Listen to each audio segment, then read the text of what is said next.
Bom dia, pessoal. Meu nome é Ricardo e hoje eu vou falar um pouquinho sobre a angústia e a necessidade de afeto, porque é uma coisa hoje em dia que balança, né? Ou a gente tem o afeto, ou a gente não tem, ou a gente tem... E o que seria esse afeto que realmente vai nos afetar? Então vamos começar lá do início. Então, o ser humano, ele nasce enquanto bebê e totalmente frágil. Se você deixar um bebê num canto lá, o que vai acontecer com ele? Não vai sobreviver. Então ele necessita assiduamente do quê? De um contato com outra pessoa. Alguém que cuide dele, que troque ele, que dê alimentação, que proteja ele de perigos externos.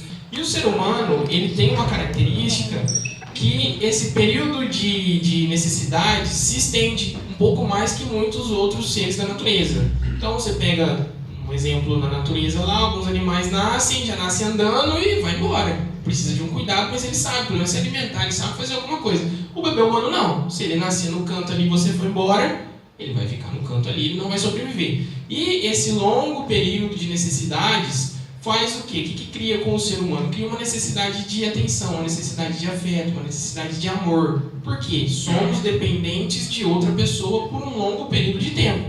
Então, isso na infância se posterga para a vida adulta. Com esse desenvolvimento, o desenvolvimento emocional vai surgindo também, o bebê vai crescendo, né, a sua mentalidade, a sua psique vai expandindo e começa a aparecer características comuns à maioria dos seres humanos, a todos os seres humanos. Então, a gente pode dividir a infância em fases, algumas fases pré-estabelecidas, e essas fases vão suprir características, ou seja, elas vão ter características que vão ser parecidas ou comuns a todos os seres humanos. Dentro dessas características, a gente tem uma parte que Freud, né, nos disse, que se trata de um egoísmo do instinto de autopreservação. Ah, Ricardo, mas egoísmo, isso é uma coisa ruim, eu quero tudo pra mim, eu preciso tudo pra mim? O bebê sim. Então coincide com o quê? Com o tempo dele, de ter essa necessidade, essa dependência, com esse instinto, com essa característica de egoísmo, ou seja, um narcisismo primário. Então ele vai querer tudo para ele vai precisar tudo para ele. Então o bebê, ele se sente o rei. Não sei se alguém aqui tem contato com criança, com bebês, vocês sabem muito bem. Então o bebê chora, ele quer atenção. O bebê está bem, ele quer atenção. O bebê precisa de alguma coisa, ele quer atenção. Então ele faz lá o barulho, ele chora, ele berra. Ou seja, ele precisa daquela atenção, ele precisa ser o centro do mundo. Ou seja, o mundo para ele é só ele. Então ele precisa. Ah, Ricardo, mas isso está errado, isso é bom, isso é ruim. Naquele momento é necessário. Então o bebê necessita ser o centro da atenção. E aí cai muito na palestra que o professor Renato, né, falou anteriormente. Vai ter atenção hoje em dia? Ele vai ter aquele cuidado especial hoje em dia? 100% para ele?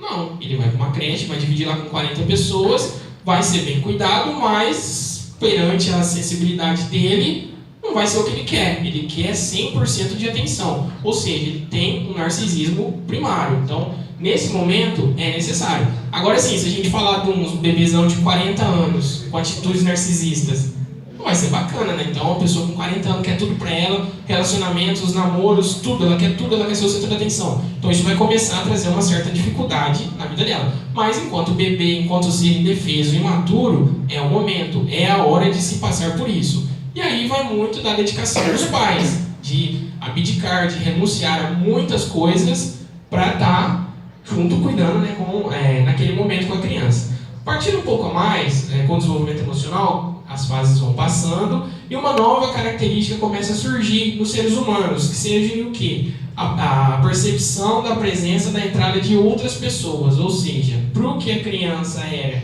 somente a criança e a mãe até aquele momento, ou quem cuidava dela, começa a perceber a entrada do pai, começa a perceber a entrada de outras pessoas. Ah, mas as pessoas sempre estavam ali? Sim, mas o aparelho mental ainda era um pouco primitivo e ele não conseguia perceber. Então, para ele era só o objeto que ele queria, só aquela pessoa. Então, ou seja, quem cuidava, quem dava as necessidades iniciais para ele é a pessoa que existia. Então, começa a perceber a entrada de terceiros, um pai, um tio, uma mãe, uma outra pessoa ali. E isso vai gerando o que naquele ser em desenvolvimento? Insegurança. Então ele vai começando a ter medo de perder aquela pessoa que até então cuidou muito dele. Então aquela pessoa era o objeto de amor dele naquele momento. Então com essa entrada de terceiras pessoas, ele começa a vivenciar um um medo da perda ali. Então, isso é uma outra característica também. E devido a esse extenso tempo de necessidade que o bebê humano precisa, né, há necessidade tanto biológica quanto psicológica. Então, biológica, se ninguém cuidar, ninguém alimentar, ninguém tratar ele não vai conseguir sobreviver. A necessidade psicológica, ele precisa ser o centro do mundo naquele momento, ele precisa de atenção, ele precisa de carinho. Então, vai suprir necessidades psicológicas dele. Com isso, a gente acaba sempre tendo uma vinculação com outras pessoas, ou seja, com a mãe. E a gente precisa desse vínculo, nesse momento. Esse momento é o momento que a massa está meio mole ali, está estruturando, ou seja, vai estruturar um futuro adulto. Então, naquele momento é a hora de se passar e se viver isso. Então, a gente necessita desse afeto, esse afeto inicial. Necessidade. Lembrando, necessidade é aquilo que é vital, é aquilo que a gente pode descartar tudo que tiver, mas algumas coisas precisam ter. Então, isso realmente é a necessidade. Então, o afeto, ele vem do latim affectus, do verbo afficere, que significa uma energia, um movimento que te leva de dentro para fora, com emoção, a se ligar a outras coisas, né? A outras pessoas, a outros objetos. Então, aquela energia brota dos estados das camadas profundas da mente e energia para fora. Então, isso vai definir o afeto, uma espécie de ligação. A gente pode ter afeto por pessoas, até aí tudo bem, né? Todo mundo consegue sentir um afeto por uma outra pessoa, uma coisa comum, mas a gente pode ter afetos por objetos também. O que seria um afeto por objeto? Quem aqui já ralou o carro? Doeu, não doeu? Doeu. Quem aqui já viu uma batidinha de carro, aquela coisa leve na rua, o cara desce, vai lá, olha, faz um carinho na tinta, põe a mão no peito, ou seja, ele sente uma dor por um objeto inanimado. O celular caiu no chão. Pronto, dói. Realmente dói, é verdadeiro, dói. Então a gente tem afeto também por objetos inanimados. Se a gente for pensar, é um pouco loucura isso, não é? Às vezes a gente não tem afeto tanto por pessoas como a gente tem por objetos. A gente vê uma pessoa cair no chão e fala, vai levantar, mas o celular não levanta sozinho. Então aquilo realmente dói, é verdadeiro mesmo. Então a gente tem afeto tanto por pessoas quanto por objetos. E nesse desenvolvimento da infância, enquanto seres imaturos, uma mente primitiva, traumas podem acontecer. Então, ou seja, excesso de abandono, falta de cuidados, falta de necessidades enquanto o bebê precisaria, ele careceria de ser o centro do universo, ficou algo faltante ali, isso pode gerar traumas. Ah, mas então é só cuidar bem de um bebê que ele vai ser 100% top na vida?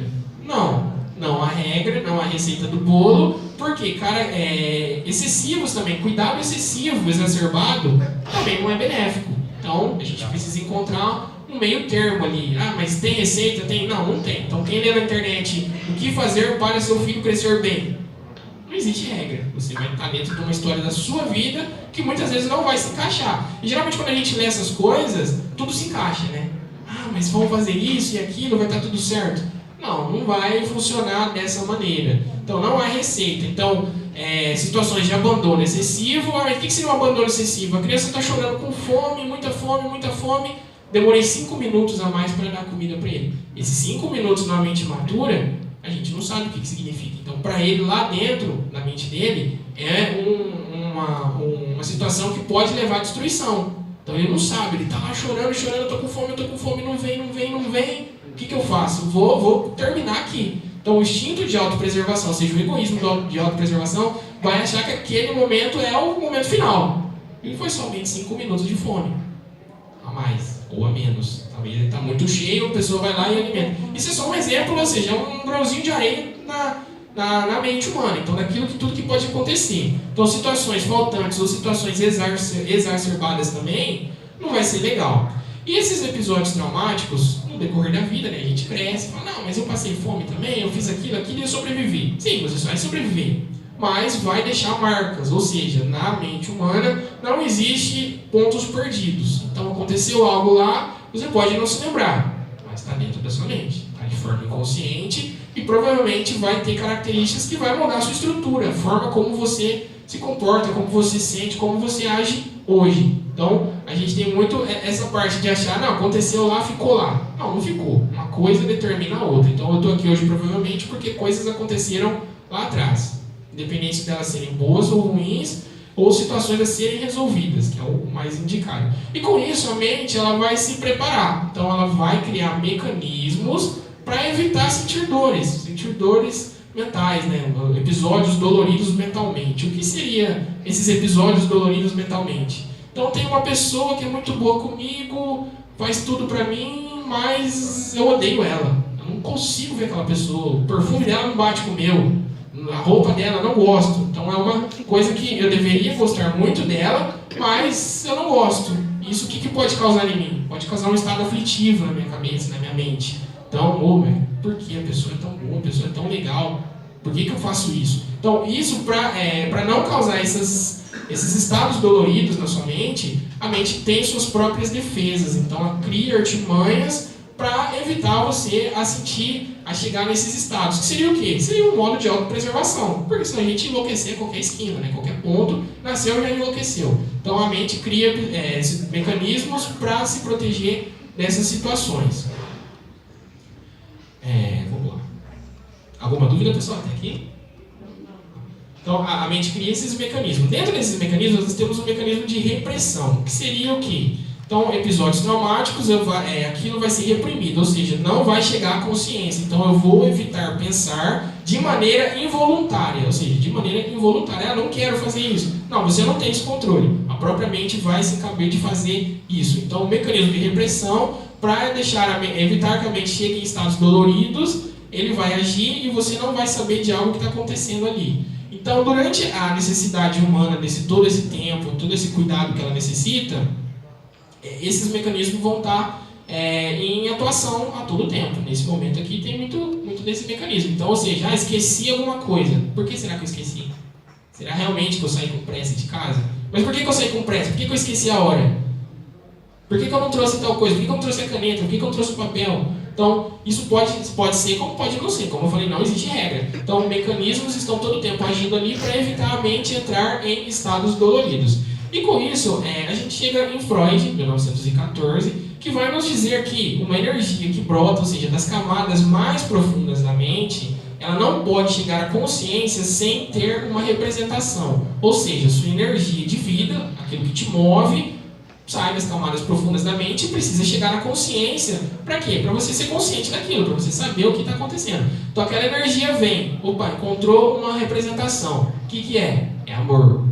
Encontrou uma representação. O que é? É ódio. Então, a energia sai do interior da mente, na consciência ela encontra um representante para você nomear, para você saber o que é aquilo no seu modo de vida. E com os mecanismos, né, que evitam estados doloridos da mente, uma parte dessa energia pode ficar presa, ela pode ficar reprimida. Então, a energia ela sai das camadas profundas da mente. Na consciência, uma parte é bloqueada, mas e o que acontece com aquela energia? Ela volta. Ela pode voltar, como ela pode sair também. E se ela sai para fora sem você ter um representante, sem você saber o que é aquilo, ela vem em forma de angústia. Então você sente algo que você não sabe o que é. Então tem alguma coisa ali que está acontecendo e eu não sei o que está acontecendo, mas eu estou sentindo. Realmente, você está sentindo. Então aquela energia, ela vem das camadas profundas da mente, ela pode sair, encontrar seu representante, virar um afeto normal sem repressões. Como ela pode também ser inibida totalmente, então você nem sabe o que aquilo vai acontecer naquele momento, ou ela pode realmente escapar sem um representante na ideia e aquilo vai ser sentido em forma de angústia. Angústia vai vir do latim angustus, que significa estreitamento. Então a gente poderia pensar, a energia ela sofreu um estreitamento pelo mecanismo de repressão. Por quê? Aquela ideia, muitas vezes, que aquela energia estaria ligada, é dolorida. Então eu preciso amar aquela pessoa, mas eu odeio ela. Então vem o sentimento de ódio, a mente sente que aquilo não vai ser legal, vai te trazer um certo desconforto e breca aquilo. Então você sente angústia. E por ter esse mecanismo de defesa da mente, a mente vai entender que tem ali um perigo. Tem algo que não está legal, está sendo perigoso. E isso vai sinalizar o que para o corpo? Situações de perigo. Então taquicardia, a mão suando. Então, tremedeiras, aquele estado sempre de alerta. Então, a mente vai entender que você está numa situação de perigo. Por quê? Porque tem algo ali que ela precisou bloquear, ela não conseguiu se conter. E com isso a gente tem então dois tipos de energias que brotam, né, de formas de angústia. Uma angústia automática, que seria o quê? Aquela oriunda lá do tempo, quando eu falei que a gente necessitava de um tempo a maior de cuidados, então, ou seja, passei por situações traumáticas, aquilo ficou na mente. Então, toda vez que se aproximar de sensações parecidas ou próximas de maneira inconsciente com aquelas sensações, a mente vai brecar uma parte daquela energia e vai o restante ser sentido como angústia. Então, eu passei por uma situação de perigo, eu estava andando ali, uma parte do telhado caiu, aquilo vai me dar tremedeira, aquilo vai me suar. Realmente, é uma parte de uma angústia que você está sentindo ali naquele momento que tem realmente um fundamento, né? Aconteceu algo, aquilo é verdadeiro. Então, esse é o tipo de angústia que todos nós estamos sujeitos a todo momento. Seria o quê? O medo da aniquilação, o medo do fim, realmente. Então, o medo de morrer, o medo de sofrer um acidente, o medo da desintegração do corpo quanto da mente. E também tem um outro tipo de angústia, que seria uma angústia em forma de sinal. Então, ou seja, a função dela é criar um sinal para a angústia primária, assim, essa automática não chegar perto. E aí que mora o problema, a angústia sinal. Por quê? Preciso atravessar a rodovia com o meu carro. Nossa, mas lá tem um cruzamento muito difícil. Eu não vou conseguir. Vai chegar lá, eu vou sofrer um acidente. Então você começa a antecipar situações que vão gerar um sinal no seu corpo, ou seja, vai gerar sentimentos de angústia que você muitas vezes não vai acontecer. Então a função da angústia sinal é antecipar situações de perigo. Funciona como que um meio de alerta. Um meio de alerta para você não se envolver na angústia primária, que seria o quê? O medo da aniquilação.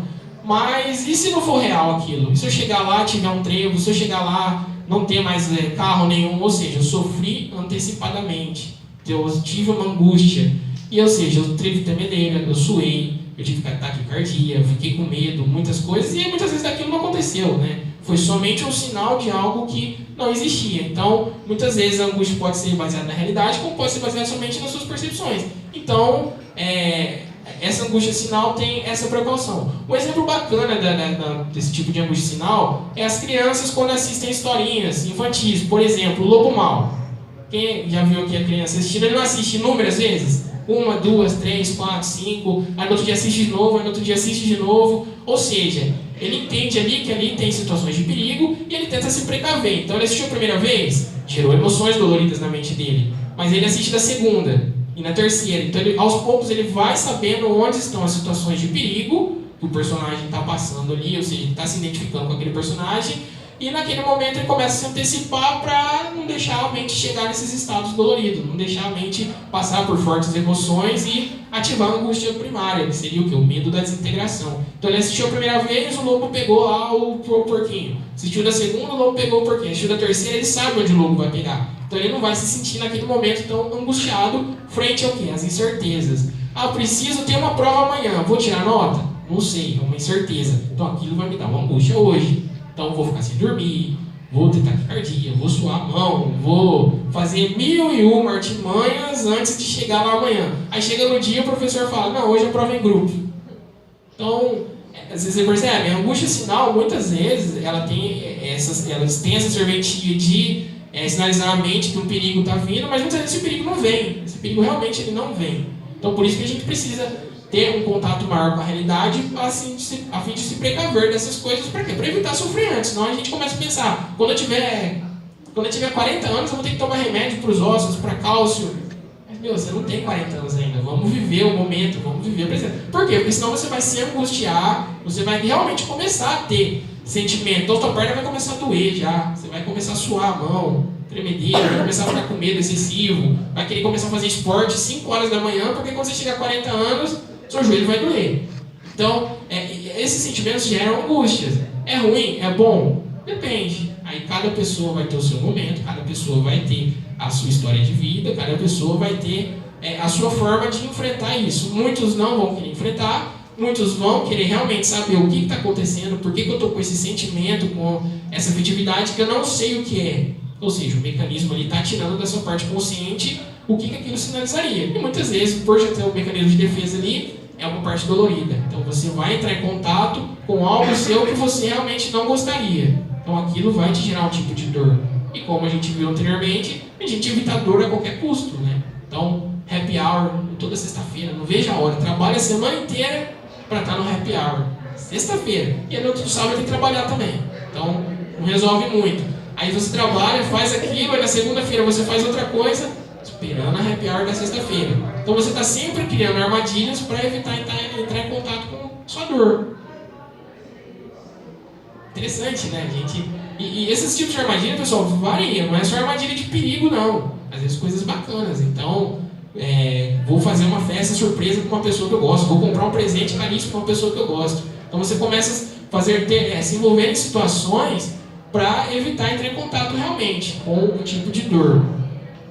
E com isso a gente vê a importância dos cuidados dos primeiros anos de vida, ou seja, enquanto a gente tinha totalmente aquela dependência, aquela necessidade do outro, né, da outra pessoa, na forma como a gente olha para aquela pessoa, como a gente cuida, como a gente dá afeto para ela, porque isso um dia vai influenciar a vida dela futuramente. Então, situações exacerbadas ou situações faltantes vai ser indicativos de situações que podem ficar mal resolvidas na vida daquela pessoa. Então, essa é a importância da gente olhar novamente, né? Reconhecer as necessidades de uma criança, as necessidades de um bebê, a forma como a gente lida, a forma como a gente cuida, para, no futuro distante, ele não ter muitas situações, não entrar em angústia com qualquer coisa, né? Ele vai ter a angústia inicial, mas tentar evitar ao máximo situações de perigo automáticas que ele vai sentir que muitas vezes não vão existir.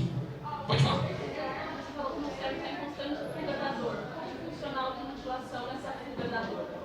Sim, boa pergunta. Então vamos pensar nos dois tipos de angústia. Então, a angústia inicial, a angústia automática e a angústia sinal. Vamos pegar por essa base. Existem inúmeras hipóteses que a gente descobriria somente em análise com o tempo da pessoa, mas vamos levantar essa da angústia dentro do tema. A angústia automática, ou seja, o medo da desintegração, que vem de quando a gente era bebê indefeso, né? A gente estava numa mente imatura, o medo da aniquilação era presente totalmente. Então, fiquei um tempo a mais sem fralda, fiquei um tempo a mais com fome, senti frio, senti calor, naquela mente imatura, aquilo realmente vai ser o fim. Então, isso já vai gerar indícios de uma futura angústia no futuro. E depois a gente tem a angústia sinal. A angústia sinal vai fazer o quê? Vai afastar as situações que levam àquela angústia primária. Então eu estou lá sentindo uma coisa que eu não sei o que é. Estou lá sentindo uma dor, algo que está estranho, algo que não tá legal em mim, está me incomodando, eu estou suando, eu não estou bem. Por quê? A mente reprimiu uma parte daquilo. Então você não sabe o que é, você não tem contato com aquilo, mas você está sentindo. Então qual que seria uma das alternativas, uma das saídas? Posso me cortar. Agora eu sei onde dói, agora eu vejo. Não é mais uma coisa sem forma, sem espaço, sem sentimentos. Então eu sei, está doendo aqui, está doendo ali, está doendo ali, então eu posso cuidar. Então é uma tentativa de localizar onde está essa dor. Então essa é uma das hipóteses. Há inúmeras outras. Mas é uma forma também de você localizar onde está aquele sentimento, aquela coisa que você não sabe o que é, mas você está sentindo. Não? Então, reforçando, a gente vê a importância então, dos cuidados iniciais, enquanto somos seres indefesos, e isso pode postergar para a vida. Então, é muito importante a forma como a gente olha para os cuidados das crianças hoje em dia. E basicamente é isso. Alguém tem alguma pergunta? Mas parece muito, então, com a ansiedade que as pessoas falam, porque às vezes a gente anseia por alguma coisa, tanto que uma hora a gente não quer aquilo, porque ficou um problema. Você precisava tanto daquilo, que uma hora você vai falar assim, mas daquilo lá está me gerando tanto pela coisa que, não, gente, eu não quero mais aquilo, mas você não pode fugir. Uma coisa que, tipo, por exemplo, é o fato de ter que trabalhar um dia, sair daquela fase de adolescência, que você passa por uma depressão, você tem que vir adulto, tem que trabalhar. Já é aquela fase que, às vezes, muitas crianças hoje não vivem, porque elas ficam sustentadas até sei lá quantos anos. Aí gera um problema, né? Porque é aquela ansiedade de ter que se sustentar, de ter que ser independente.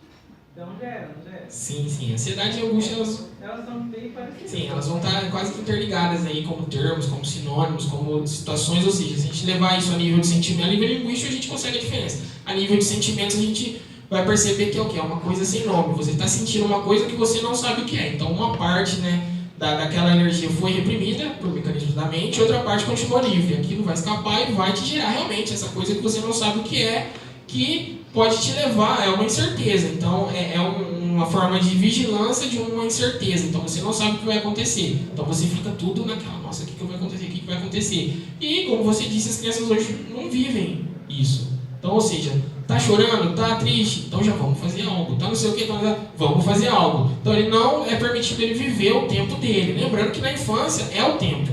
É a hora da gente viver esses tipos de experiência. Estamos em formação, então é a hora. Por quê? Senão a gente chega com 40, 50 anos e uma parte da mente continua imatura. Então, qualquer probleminha, eu me destroço lá, igual um bebezão de 40, 50 anos. Então, uma parte da mente continua imatura. Por quê? Porque não viveu esse momento. Ah, mas sempre foi cuidado bem a criança, sempre foi cuidado bem o bebê? Sim, cuidados excessivos também podem gerar traumas, porque a gente não sabe o que vai ser sentido naquele momento, pela mente imatura. Então a gente aqui como adulto, a gente sabe, não, estou tranquilo, estou aqui dentro, estou bem. Mas será que uma criança estaria bem aqui dentro?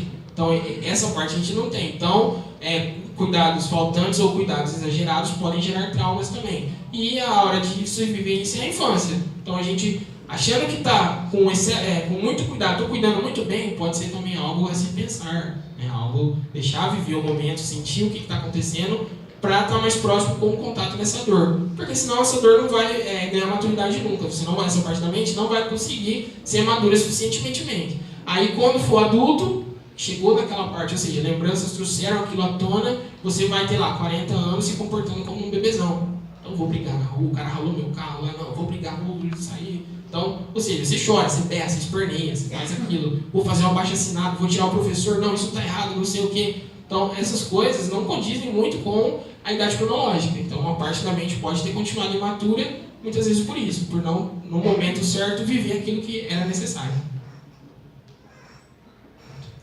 Qual seria a melhor fase para a criança ter esse tipo de experiência com essa fase de realmente sentir e lidar com o sentimento? Porque eu tenho um filho de 2 anos e eu sei que é uma fase muito complicada, muito intensa de sentimento. Mas também é uma fase onde ele não tem maturidade para lidar com essas coisas, principalmente lidar sozinho com isso. Então, como seria lidar com essa parte e deixar também ele aprender a superar e a entender o que está acontecendo com ele? Boa pergunta. Não há receita, né? Como eu falei, não tem como eu falar, não, faz isso, chega na sua casa, dá 3 pulinhos e está resolvido.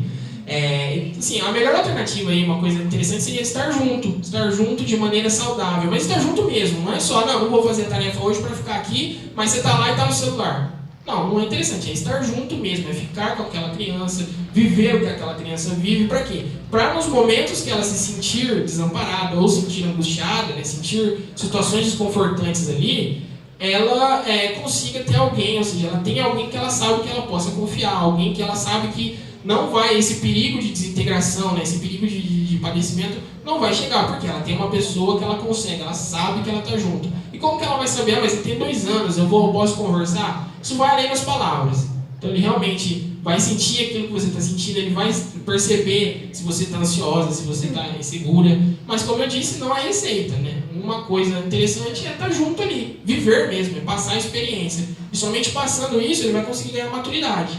Então não adianta a gente também dar um celular e falar, fica aí 24 horas no celular, feliz no jogo, tá com crédito, pode comprar o que você quiser na loja de joguinhos. Não vai funcionar também. Então é importante estar junto, tanto na hora da dor, quanto na hora da alegria, na hora da euforia, para ele conseguir durante a experiência viver isso mesmo, para poder ir ganhando maturidade, para quando futuramente chegar momentos, ele ter situações bem elaboradas, bem resolvidas, né, internamente dele, para poder lidar com problemas.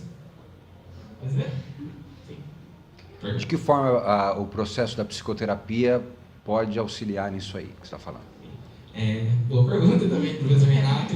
Então vamos pegar aí. Estou lá com uma angústia, não sei o que é, estou o mês inteiro angustiado, estou a semana inteira, estou já anos e anos angustiado. O que é interessante para mim? Evitar sentir isso, evitar entrar em contato com essa dor, ou procurar saber o que ela é, procurar sentir realmente o que ela está.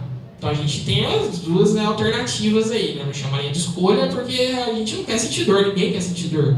Mas é necessário, porque aquilo vai estar trazendo prejuízos na minha vida.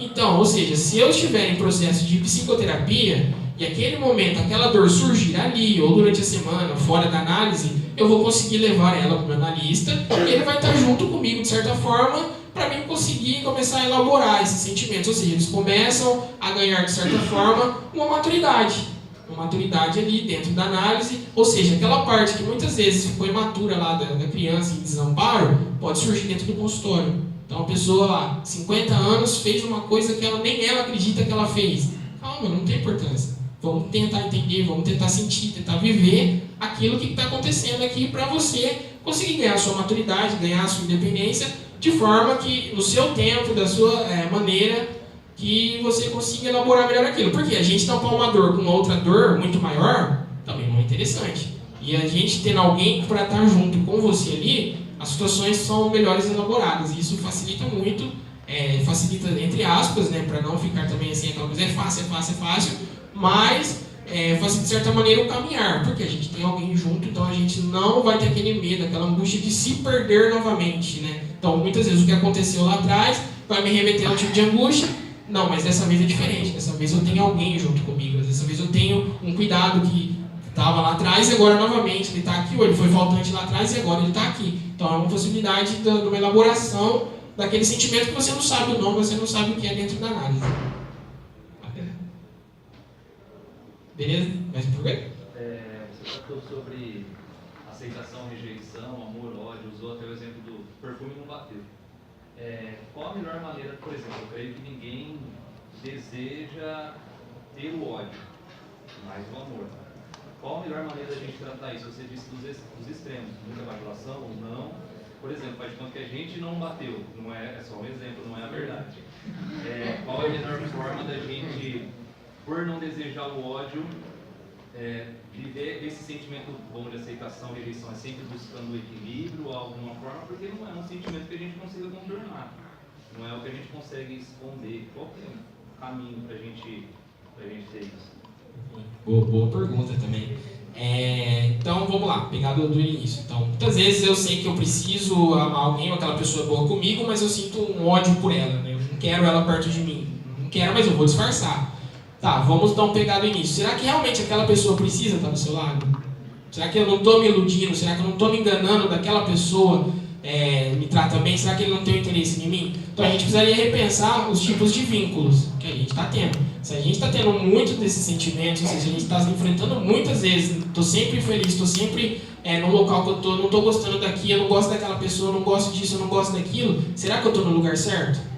Então, isso acontece muito. Às vezes a gente se enfia num local que ninguém gosta da gente, a gente não gosta de ninguém, e a gente continua ali. E aquilo vai sempre trazendo sentimentos, um certo tipo de angústia pra gente, mas a gente insiste em estar ali, a gente insiste. Então seria uma forma de repensar os vínculos. Parar, repensar, olhar em volta, reconhecer, ou seja, conhecer de novo aquilo que está acontecendo, tanto internamente dentro de mim, quanto nos vínculos com aquela pessoa. Então é uma forma interessante da gente repensar mesmo e olhar, porque não tem como a gente evitar. Você sente, você não controla. A energia vem das camadas profundas da sua mente, ela vai chegar na consciência, se ela vai ganhar um representante ali. Ou é amor, ou é ódio, ou é alguma coisa. Afeto, carinho, amizade, fraternidade. Se não encontrou, você vai ter uma angústia. Então, alguma coisa tem ali um processo de repressão.